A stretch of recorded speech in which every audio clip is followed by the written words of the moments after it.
All right, all right. All right, I done gave you some joints, you know. I woke up this morning feeling like I want to show homage to my city. You feel me? I'm a long time DC resident, born and raised in DC, and I just want to display the talent, the music, and the good times that DC have given me over the years. It was a time I ain't really started traveling until I was 30 years old. My fact, when I got married at 32 to my first wife, that was my first on a plane going out the country and getting on a cruise line and getting a passport all at one time. I experienced all that in one event. And I never really traveled nowhere because everybody came here. The party was in DC. You feel me? We got a slew of clubs. We used to do cabarets here. And if that wasn't popping, somebody was having a house party. It was always lit here in DC. You could find something popping off anywhere. And it wasn't always drama and trouble. I mean, somebody get drunk and might want to fight, but that was it. You know, the it was drama and shootings and all that, but it was more good times than it was bad times. Let me say that. Cause I'm in the midst of all of this. I'm out. As they say now, we outside, I was outside. Me and my crew. We was like a party crew. We went everywhere to have a good time. We was at all the concerts and all the rap shows, and I say I regret going to see Run DMC, the Raise a Hell tour, then going over to RFK to see the Jacksons, which was their last tour. The Carnegie Hall tour, that was a tour that came here to DC to see the Jacksons. And I miss seeing Michael Jackson and the Jacksons because I went to the Capitol Center to see Run DMC and LL and all them. And I seen them a million times. And that was one time I missed to see Mike Jackson. I did see Janet, the Rhythm Nation tour, and then later on again in 2018 at the Essence Fest. But I miss Mike Slim. And my mother seen Prince. And I ain't see Prince. I'm like, how you see Prince before me? So I had to go see a tribute band. Dude from EU, Junie, he has his own band, and he is Prince, doing Prince songs, and he kills it. So treat yourself to see that show when they go back and start gigging. It's a good treat. I seen him at Bethesda Blues, and he cut it up. He cut it up, and he got Prince original guitar player to play all the guitar riffs and stuff. So it was like you were seeing Prince. So that was my experience, my Prince experience, through him. So I appreciate all the tribute bands. There's a tribute band going on that honors Frankie Beverly and Maze, and they killed it. They kills it. I seen that band at Beach Tree over the summer, a free concert, and Autumn Joy, the radio personality on WHUR, she done ignited their following because they hit all the classics and sound good. My man that sang Frankie Beverly Pops, he can go and gig with Frankie Beverly and them. Frankie having throat problems, and because we love him so much, we don't care. I don't want to see Maze without Frankie Beverly. I don't care how bad or how good he don't sound. I want to see Frankie with that band. He could be sitting right next to the dude and let dude sing. And he just need to be sitting there. It ain't the same. I don't want to see, unless he's deceased, I don't want to see Maze without Frankie Beverly. I don't care if he sang or not. That's how I really get. I seen Frankie for the first time at the Carter Bird, uptown in DC on Kennedy Street. My boy Gary Nugent, Gary Nugent, him and his girl fell out, and he asked me did I wanted to buy his ticket, and I went, threw a sport jacket on. It was in the summertime, we was on our smooth, vibe, and grown and sexy, and man, they tore the show up. My first time seeing them, and then they was on the Budweiser Superfest at RFK the following year, the following year I seen them again, and they was the last performance, and it rained that night at RFK, and they had stopped the show for the rain to let up a little bit. People was leaving, and next thing you know, they start playing the music to Joy and Pain. Doom doom doom doom doom doom doom doom doom doom, and people were literally running back to their seats. Of course, I wasn't leaving. I'm gonna see Maze. So next thing you know, Frankie hit that. I ain't even gonna try to hit that note because I can't. He started. If you know Joy and Pain, Frankie Beverly Maze, you know the high note that he come in on. You know what I'm saying? And yeah, and it started back raining like 2 songs in, and we was out there in the rain watching Frankie Bam, close the Superfest out. That was like the big tour back in the day over the summer. This Budweiser Superfest, and Miller tried to do something. It always came to the wharf. They used to set up a stage. Then we had like a tennis court called Castle something. That didn't stay there long down the wharf. Now they have a current newly wharf down there, newly venue, the Anthem Theater and Concert Hall is there. Uh, the first go-go group that played at the Anthem was Trouble Funk with the Foo Fighters with Dave Grohl, who was from Virginia, who is in the Rock and Roll Hall of Fame. I'm just giving y'all some history. You feel me? Because I know you don't know. So anyway, yeah, Trouble Funk, the first go-go group to play at the Anthem when they opened at the Wharf, like maybe 2 years now. So yeah, you know what I'm saying? I don't want to see Maze without Frankie Beverly. I don't care if he's singing or not. He need to be on that stage. That's how much love DC got for Frankie. Now, anywhere else, y'all probably going to front on him. But in DC, Frankie get all the love because they from here. You feel me? Classic music. They ain't made a new song since probably 1990. Straight up. The Mandela album or song. But a whole body of work, you know what I'm saying? I want to say 1980, 85. We're in 2021. They still eating off that music. It never barbecue, backyard music. You know what I'm saying? Family reunion music. You know what I'm saying? If you're not playing that at your family reunion, you're not, you know, you ain't from the hood at the end of the day. Because that's hood classic music right there. It is what it is. You want something else. You know what I'm saying? All right, let's get into. I got Mambo Sauce.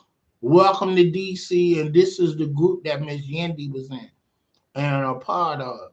And the project is called The Recipe. Let me give y'all some visuals. And Chuck Brown is in the video as well. You know, he's one of the main characters in there. and P Stu from the radio station. He was the whole video comes off like they trying to get a record deal and they in there with the executives and they fronting on them and all that. So it's good. It's very well put together. You know what I'm saying? And Mambo sauce. So that's they took the name after the famous sauce that is a DC creation from the mom and pop Korean store that sell the wings and the fries. Put some mumbo sauce in the fries, no ketchup. Mumbo sauce, which is a variation of ketchup. You know what I'm saying? It looked the same, but it tastes different. So it's a DC staple. That's what I'm trying to say. But it originated here, and it's a family that started a mumbo sauce company, a black family, and I want to say the owner recently died. The husband of the owners of the mumbo sauce, DC Capital Mumbo Sauce, is in your grocery stores, and I think the husband of the duo, the husband and wife duo, he died, and now his wife is carrying on the legacy of that special sauce that we used to get on our wings and fries back in the day after the Go-Go's. You feel me? You know, that's what's up. And hold on, let me give you another visual. You know, the man himself. The man himself. You feel me? Chuck Brown. Chuck Baby Brown. You feel me? I was getting ready to say what he be saying in the shows. Chuck Baby though. Yeah. Whatever. My spot to see Chuck was at the Ibex uptown. That's where I used to go to see him on a regular. And he used to tear it down. I seen let me give you some history. The dancer that was dancing with Heavy D before he died, I seen him in there maybe a month before he died. He fell off or something playing and killed himself by accident. He slipped off like the ledge of a building or something. They was somewhere torn and they playing on the roof like they do in New York. But somehow he lost his footing and he fell. I seen him at a Chuck show maybe 3 months before that happened. So that was real crazy for me that I seen him in that time frame before he died. And that same night, I seen Wayne Purdy when he was on the street. So this is a long time ago. That was before they got him, right? And I went to school with this dude, and I didn't know that this was the Wayne Purdy that was out here terrorizing the city. Cause I knew him as something else. He was always a skinny dude, and he used to drone a lot. So we used to call him crazy something. It was, and it never dawned on me his real name because everybody back in the day was Joe. What's up, Joe? Now y'all, the kids now say Mo this. What's up, Mo? We used to say Joe. So everybody's name was Joe, you know. And and if you was in sports, the infrastructure was everybody called each other by their last name. But when I seen him, it wasn't, hey, that's Wayne Purdy. I was like, oh, that's my man from school. I ain't gonna say what school because I don't want to put that on them. They might not, appreciate me saying their name, but I go over there and tap him on the shoulder and like under his elbow. And we up there by the stage waiting on Chuck to come to the stage. It was like an intermission or something, and the lights was on. I'm like, oh, that's my man. And mind you, I used to be skinny. We all used to be skinny. And You know, he looked at me crazy when he turned around. And when I said, man, what's up? So, you know, I have a distinctive voice. And he was like, Dave, that's you. What's up, boy? You getting all fat. You getting all fat and shit. The fuck you eating? Right? So he still had jokes, right? And so when I went back over after I dapped him up, that was the last time I physically seen him. I went over there to back to I was with some coworkers and so we about 25 at this point. So this about uh I can't even place the year, but and it might not be we might not even be 25 because I don't know when they got them. So I don't want the timeline to be off. And then y'all like, oh, he was locked up. You ain't know. I'm like, look. So I ain't gonna give a timeline, but I ain't got no reason to lie to you. I don't get nothing out of saying that I know dude. I went to school with him, and whoever know me, they know him. They know us. All of us was in the same class, you know. And so uh anyway, my boys was like, "You good?" I'm like, "What you mean?"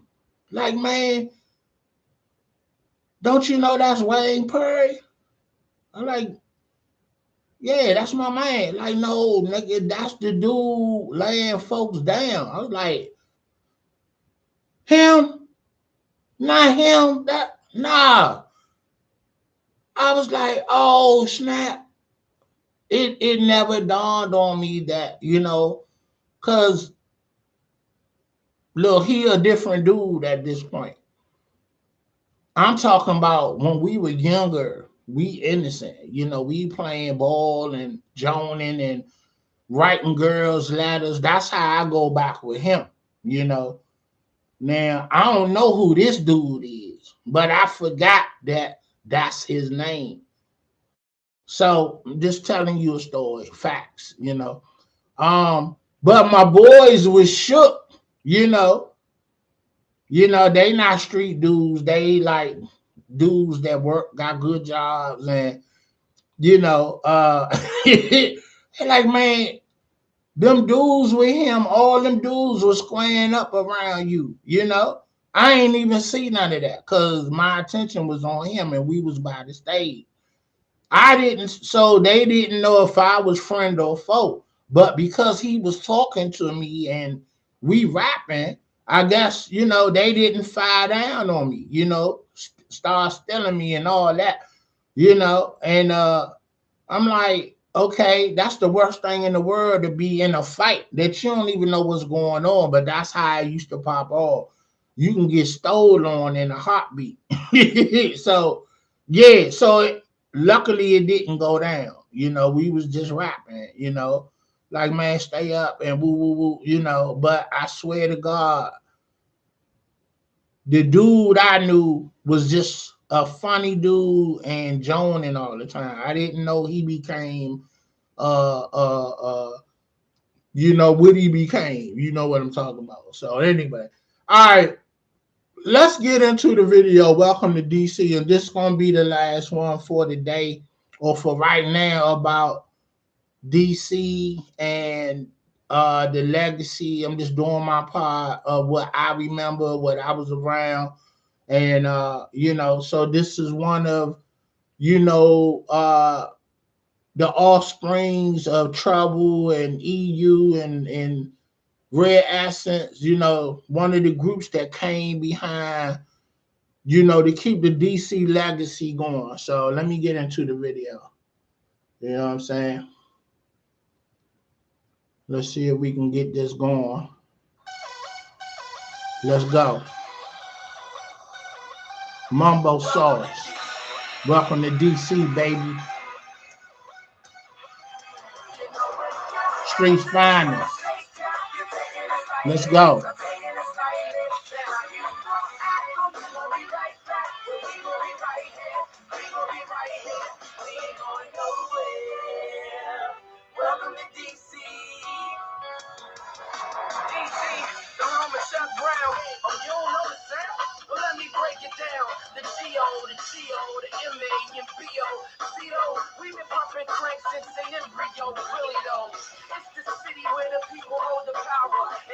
see 9 dimes every half an hour.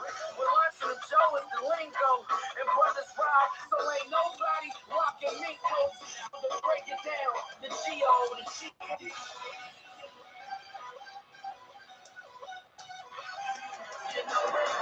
All right.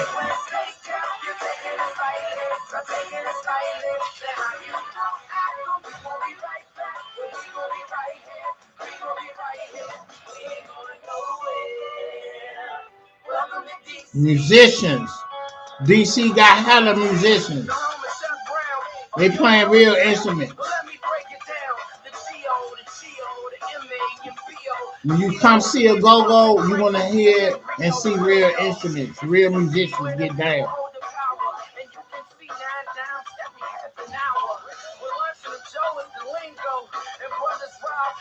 All right, let me stop this because hold on, we're gonna stop it because it's not showing the whole video because I blew it up.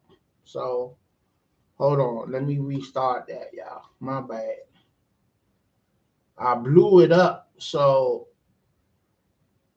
it can show the visuals. All right. Is that full left, the right full left. There we go. I want everybody to get their screen time. You know what I'm saying?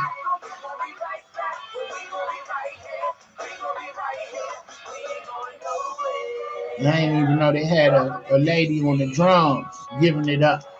Peace through from the radio, the live squad. Let's go.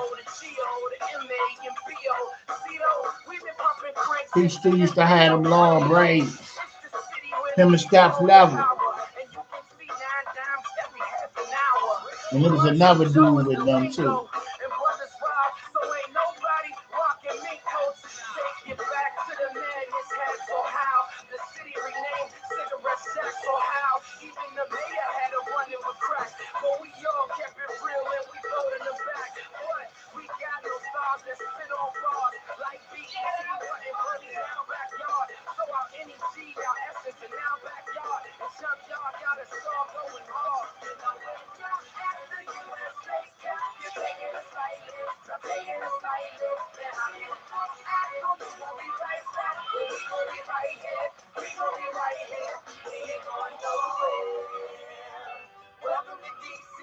She playing them drums with heels on. Y'all see that?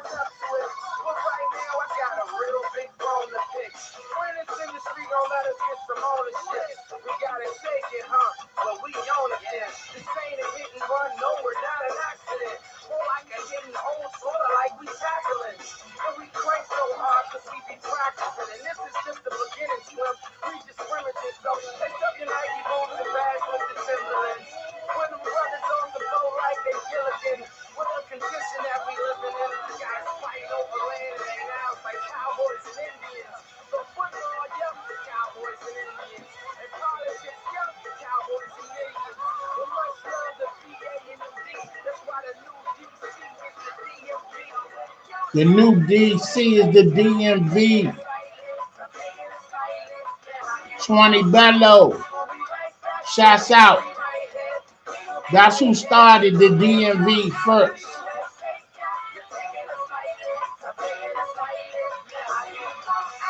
Bello sauce. There go Miss Yendi right there.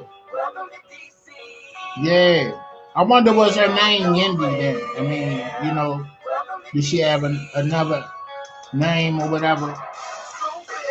You see Chuck? We miss Chuck, man. Rest in peace, Chuck. Little Betty. Yeah.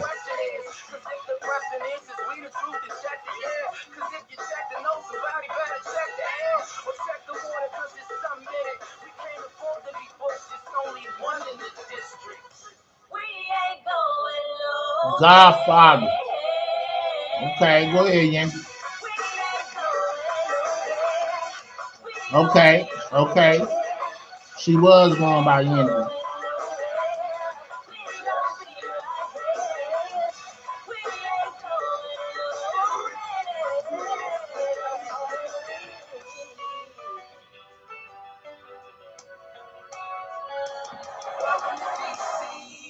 Yeah.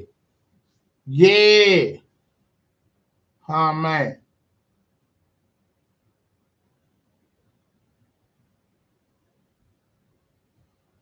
All right, let me read that to y'all. Much to the dismay of the DC Police Department, Mambo songs continue to expose the world to DC go-go and music and move closer to their ultimate goal of world domination. That's part of the video. You know what I'm saying? And that's basically what DC is doing now. They try to mute DC go go. You know what I'm saying? Do y'all know the story of up there by Howard University is a store that been there over 30 years playing go go music every day. I think it was a